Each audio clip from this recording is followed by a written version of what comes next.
качандан бери жаткан вафельницамдын бүгүн багын ачайын дедим. Ал үчүн бизге чумуртка керек делет. Чуңкур идишке чагып аласыз.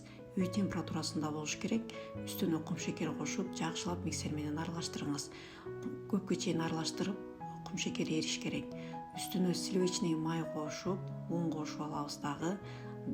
Un аралашкычакты дагы жакшылап аралаштыра бериңиз.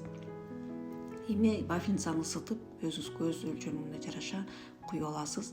Бул 1 минутта эле бышып калат. Эми жумшак кезинде ушундай ороп алыңыз. Анткени катуу кезинде бул оролбой кытырап калат. Муздаганда кытырап бул сизге даяр болот.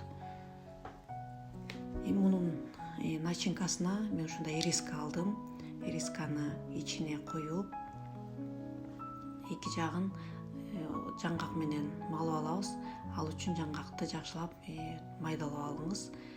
Жаңгакты бир аз дагы кууруп да койсоңуз ош бетерден да жакшы даам берет. Эгер бул видео жаккан болсо, сиз лайк басып, бөлүшүп,